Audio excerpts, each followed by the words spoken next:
There is a truth that is rarely discussed in medicine, something that is seldom clearly explained to people over 65. Imagine the following situation: you take care of yourself, you walk every day, rain or shine, and you believe you are doing everything right to keep your legs strong and maintain your independence. But then you sit on a lower or deeper couch, try to stand up, and for a moment your body hesitates. You need to lean your torso forward to gain momentum, or your hands automatically look for support to help you get up. If this has happened to you, it's not just age. This is one of the first clear signs that something important is changing in your body. It is a silent warning that the type of exercise you have relied on for years, walking, is no longer enough on its own to maintain true leg strength. In clinical practice, this pattern appears very frequently. People who walk every day still lose muscle strength, develop hip instability, begin to have difficulty getting up from a chair, and over time, increase their risk of falls.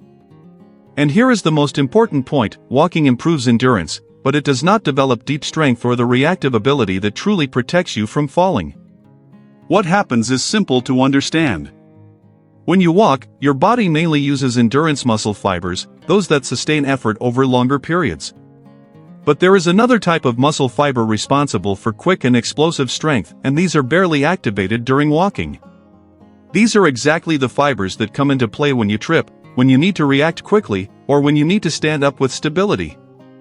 In addition, walking does not efficiently activate the deep stabilizing muscles, those that support your spine, your hips, and ensure balance. That is why someone can walk every day and still have difficulty climbing a step, getting up from a chair, or regaining balance after losing a step. Studies that followed people into their 80s and 90s showed something very interesting: the number of steps per day was not the best indicator of independence. What truly made a difference were specific patterns of muscle strength and body control. In other words, it's not just about moving, it's about how you train your body. The good news is that you don't need a gym, equipment, or complex workouts to change this. There are simple movements that can be done at home and that work exactly what walking cannot develop.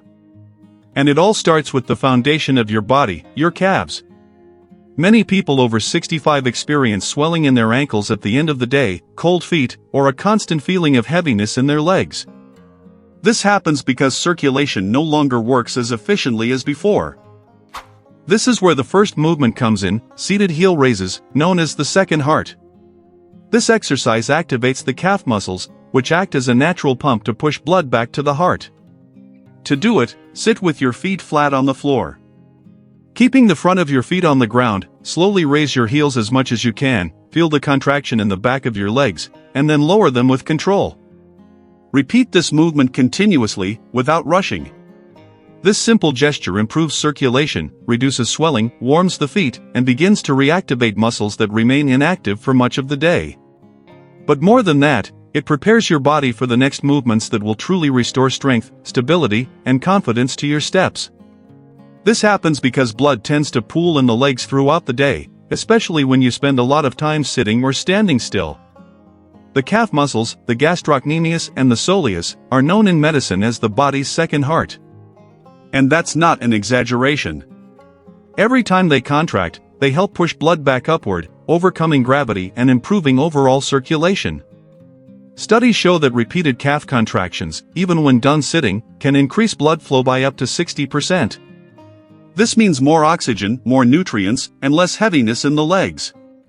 To activate this system, sit with your spine upright and your feet flat on the floor. From this position, slowly raise your heels until you are on your toes, fully contracting your calves at the top of the movement. Hold for about 2 seconds, feeling the muscle work, then lower slowly with full control. This slow downward movement is where one of the greatest strength gains occurs.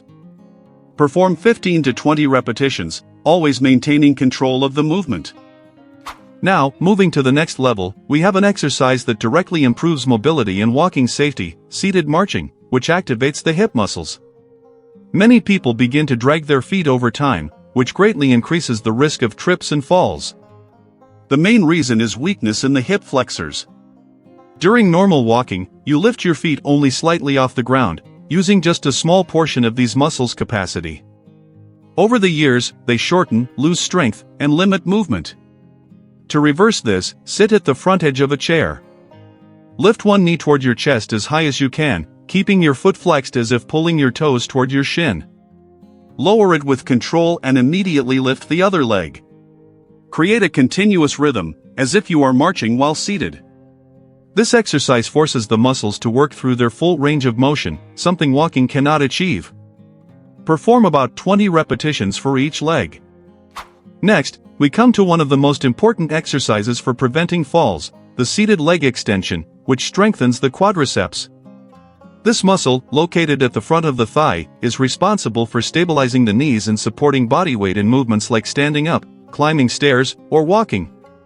When it weakens, the knees lose stability and the risk of falling increases significantly. To perform it correctly, lean your torso slightly back in the chair. Extend one leg forward until it is parallel to the ground. Pull your toes toward your shin and hold this position for 3 to 5 seconds, feeling the muscle work intensely.